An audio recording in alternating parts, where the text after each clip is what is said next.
Hello viewers, in the previous series of gaseous state, we have discussed the collision properties of gaseous molecules like collision diameter, it is represented by sigma and sigma is equal to r.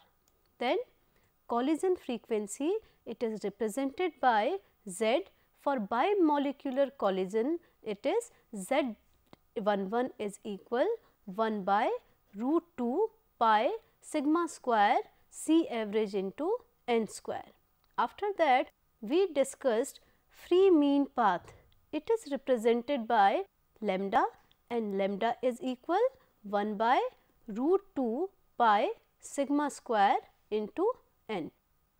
Now, in this lecture series of gaseous state, we will discuss the liquefaction of gas, then the methods of liquefactions. After that, we will also discuss the application of gas laws in daily life. As viewers, you know there are three states of matter: solid, liquid and gas. Let us discuss some kinds of phase transition. Like solid phase changes to liquid, this phase transition is known as melting. Example is melting of ice. Another phase transition is sublimation. Sublimation is conversion of solid phase to gas. Very good example is sublimation of dry ice. Now, another phase transition is when liquid state changes to solid state. This type of phase transition is known as freezing. Example is freezing of water or liquid metal. Now, vaporization. Vaporization is conversion of liquid phase to gas, like evaporation of water or refrigerant. One more phase transition, when gaseous phase changes to liquid.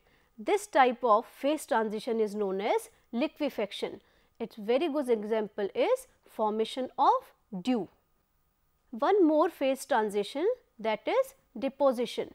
Deposition is conversion of gaseous phase to solid is deposition. Very good example of this phase transition is formation of snow and frost. So, let us start with liquefaction of gases. Liquefaction is a process, as I told you before, that liquid phase changes to gases. So, liquefaction is a process in which a gas changes into liquid state, and it is very important for scientific, industrial and commercial purpose. So, gases can be liquefied by lowering the temperature, that is by cooling. We can convert gaseous phase into liquid state. Second, we can increase the pressure, that is known as compressing. So, what happens under high pressure and at low temperature, the kinetic energy of the gas molecules decreases. So, as a result, the molecules come close to each other and ultimately the gas changes into liquid state. Compress the gas at temperature less than its critical temperature. By this process, we can convert gaseous phase to liquid phase like this. These are gaseous molecules at low temperature and high pressure. These molecules come closer due to kinetic energy there decreases. So, due to decrease in kinetic energy, these gas molecules come together and this is known as conversion of gaseous phase to liquid phase. But some gases like carbon dioxide, helium, hydrogen, nitrogen and oxygen, these can't be liquefied by the application of pressure only. Andrews in 1863 demonstrated that for each gas there is a certain range of temperature, that is known as critical temperature. It is a temperature above which it is impossible to liquefy the gas, howsoever pressure is applied. For liquefaction, each gas must be at or below its critical temperature. Here is a figure for you. This figure is for isotherm of carbon dioxide. Let us check. Critical temperature of carbon dioxide is 31.1 degree centigrade. So, it is impossible to liquefy the carbon dioxide gas above 31 degree centigrade, no matter how high the pressure is applied. And below this 31.1 degree centigrade temperature, the carbon dioxide can be liquefied into supercritical fluids, while above 31.1 degree centigrade, it remains in gaseous state. We have discussed in it previous lectures. Let us discuss how can we liquefy the gas. We can liquefy gas as if we make gas to work against its own internal forces by causing it to lose energy, and they will easily liquefy. Second, if we make the gas to do work against an external force causing the gas to lose energy, and easily gas will liquefy. So, there is liquefaction temperature for some gases here. N-butane liquefies at minus 0.5 degree centigrade, propane liquefy at minus 42 degree centigrade. The liquefaction temperature for ethane is minus 88 degree centigrade, and for methane it is minus 161 degree centigrade. For air, the liquefaction temperature is minus 195 degree centigrade, while for hydrogen gas it is minus 253 degree centigrade. Now, let us discuss the application of liquefaction. The liquefied carbon dioxide gas is used as soda fountains, while liquefied oxygen is used in hospitals for patients suffering from breathing problems, while liquefied chlorine is used as a good disinfectant and bleaching action. Liquefied nitrogen gas is also used as a refrigerant, and liquefied hydrogen is used as a rocket fuel. There is very good example of liquefied gas. It is liquid natural gas. Let us discuss its advantage. Natural gas is cooled until it liquefies at minus 160 degree centigrade, and it changes into LNG. So, LNG is a colorless, odorless and non-toxic gas. The volume of natural gas reduces to 600 times. So, finally, it is safe to transport and store. A very good advantage of LNG is environmental advantage. By LNG, there is no production of ash, no sludge production, no hazardous waste is produced. The particulate emission are approximately 95% less than burning coal. Now, let us discuss the methods of liquefaction of gas. Gases can be liquefied by cooling and by using Joule-Thomson effect. Let us discuss the methods of liquefaction of gases by cooling. So, by using the freezing mixture, we can liquefy gas. A simple method for producing lower temperature than ice is to add various salt to ice. So, addition of these salts to ice results in melting of some ice and temperature decreases. The melting of ice and dissolution of salt both are endothermic processes, and hence the temperature of the mixture is lowered up to a temperature when the solution becomes saturated with respect to both salt and ice. So, there are some examples of freezing mixtures here. By addition of common salt to ice depresses its melting point much below 0 degree centigrade. It can decreases to minus 22 degree centigrade.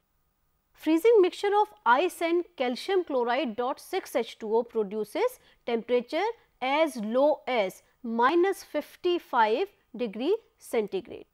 Freezing mixture of ice and ammonium chloride produces temperature as low as minus 16 degree centigrade.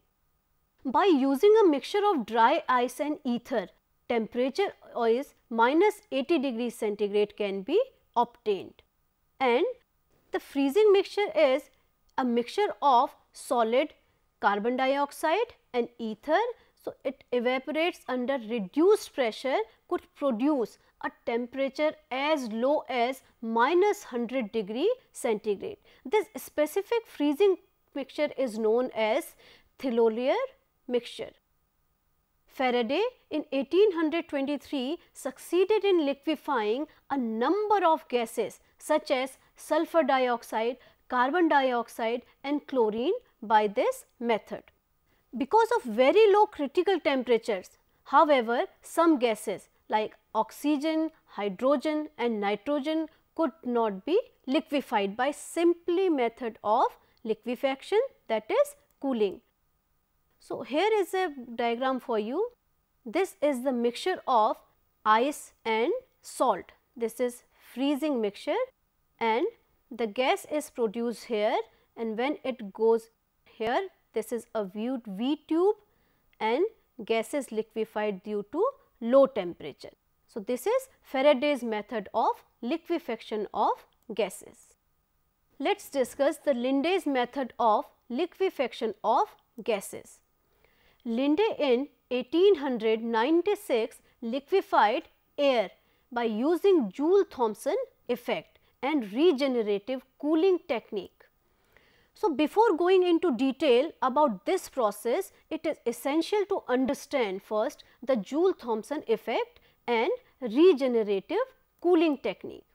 So, let us discuss what is this Joule-Thomson effect. If a gas is allowed to expand through a fine nozzle or a porous plug so that it issues from a region at a high pressure to a region of low pressure. So, there will be a fall in temperature of the gas provided the initial temperature of the gas should be sufficiently low. This phenomena is known as Joule-Thomson effect. The reason of cooling is that when the gas expands from a region of high pressure to a region of low pressure, the molecules fall apart from each other. So, therefore, work has to be done in overcoming the forces of attraction between the molecules. This is done at the cost of kinetic energy of the gas as the system is thermally insulated. Consequently, the kinetic energy decreases and cooling takes place. Let us discuss what is inversion temperature. If a gas is allowed to expand under Joule-Thomson effect, for each gas there is a temperature below which the gas experiences cooling and above which it experiences heating. This temperature is known as inversion temperature and the symbol for this is Ti. The relation between inversion temperature and van der Waals constant is Ti is equal to A by Rb, or you can write it as 27 by 4 Tc. Tc is the critical temperature here. For most of the gases, the inversion temperature lie well within the range of ordinary temperature. Hence, these gases experience cooling on expansion under Joule-Thomson effect. Hydrogen and helium have very low inversion temperature, that is 193 Kelvin, it is -80 degree centigrade, and 33 Kelvin for helium, that is -240 degree centigrade. So, hence at room temperature these gases show heating under Joule-Thomson effect, but if the gases are cooled to their inversion temperature, these gases also experiences cooling. Let us discuss the Linde's process of liquefaction.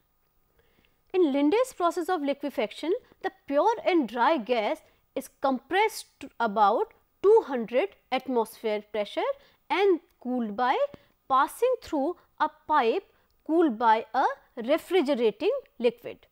Now, this cooled and compressed air passes through a spiral tube with the jet at lower end and escapes, though the jet resulting a considerable drop of temperature by Joule-Thomson effect.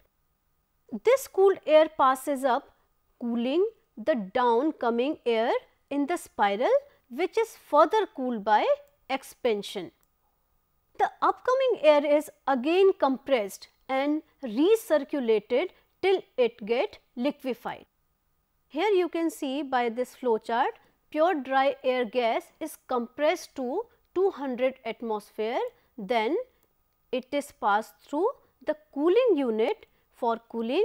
Now, this cooled and compressed air is passed through a spiral tube, and at the end of the spiral tube there is a jet, due to which free expansion at the end takes place. So, finally, when the gas expands, the gas cools and liquefied. So, this is Linde's process of liquefaction. Here is a figure for you. As you can see that this is pure dry air inlet, this unit is compressor, this compressed air is passed through refrigerating liquid. So, this is cooling unit here. When this compressed and cooled air is passed through this spiral tube, this is spiral tube, and this chamber is known as expansion chamber. As you can see, at the end of this spiral tube there is a valve that is known as expansion valve. So, when the gas comes from this spiral tube and expands here, so gas liquefied. So, this is for liquefied air. Now, let us discuss the Claudius process of liquefaction. This method is based on the adiabatic expansion of the compressed gas, but it involves the mechanical work also. The Claudius method is more efficient than Linde's process. The gas is subjected to Joule-Thomson expansion. It is also made to do mechanical work by driving a piston. So, the energy for it comes from the kinetic energy of the gas, which gets cools thereby.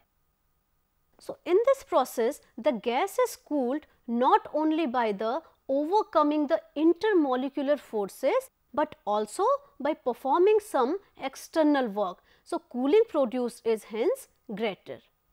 In Claudius process of liquefaction, pure dry gas is compressed to about 200 atmosphere and it is cooled by passing through a heat exchanger and then led into the chamber. When it expands and does some external work, it cools to a lower temperature as result of this work, which is known as Joule-Thomson effect, a part of which escapes from the jet after passing through the spiral and cools by Joule-Thomson expansion. So, this cooled air passes up, cooling the downcoming air in the spiral and heat exchanger. The gas escaping liquefaction goes back to the compressor and the whole process is repeated over and over again until air is cooled to its liquefaction. Here is a flow chart for you. In Claudius process of liquefaction, pure dry gas is compressed and cooled. Then this gas is passed through a T tube which bifurcates. One of the tube goes to the piston for external work where it gets cooled, and one of them goes to the expansion chamber. As I told you before, there will be a spiral tube which opens at the end and where the gas expands. So, finally, the gas cools and liquefied. So, this process is Claudius process of liquefaction. Here is a diagram of Claudius process of liquefaction. The pure dry gas passed through compressor, then through cooling unit. So, the dry air gas compressed and cooled through units and then it goes here, it bifurcates. As the tube bifurcates here, you can see here one of the tube is going for mechanical work. Here is the piston and gas will does some mechanical work here, it will gets cool, and this tube is spiral tube as we have seen in Linde's process, and at the end of this there is expansion valve. So, gas will be cooled here through expansion and through mechanical work. So, this process is known as Claudius process of liquefaction. Now, let's discuss the applications of gas laws in daily life. So, first we will discuss the effect of pressure with altitude. We will discuss deep diving in sea and then aeroplane journey. Normally, we inhale about 0.02 mole of oxygen with each breath, and the partial pressure of oxygen maintains our hemoglobin about 97% saturated with oxygen. So, it allows normal metabolic process to occur. But the situation changes if we subject it to pressure changes, like we will discuss the deep diving in sea, and after that we will also discuss aeroplane journey. So, what happens in deep diving in sea? Pressure increases as we move down in sea.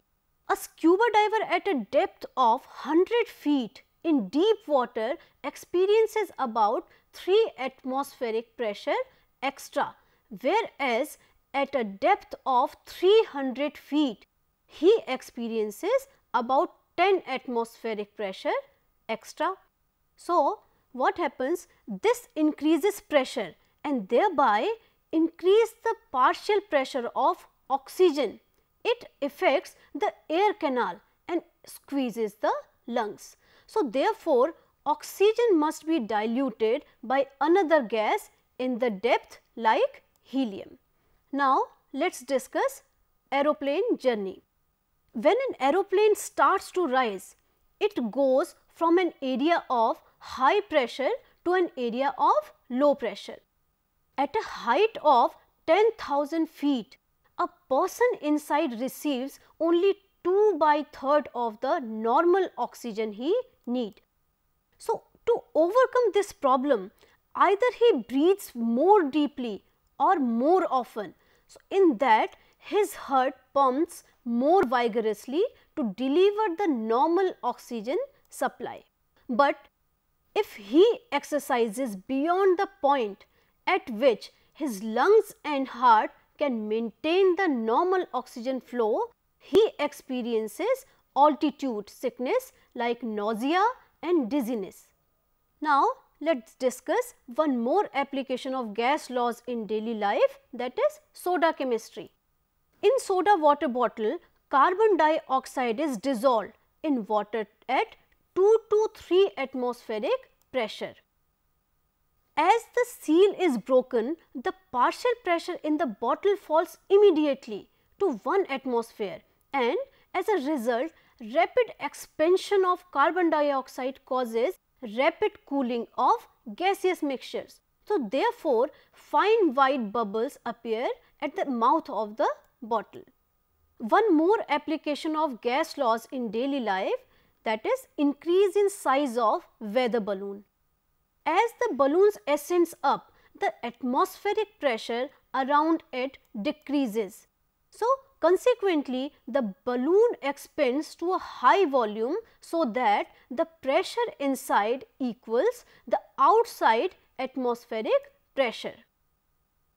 So, viewers, in this lecture series of gaseous state, we have discussed the liquefaction of gases, the methods of liquefaction of gases, how gases liquefy by cooling and Linde's method and Claudius process of liquefaction, and after that we also discussed the applications of gas laws in daily life. Thank you.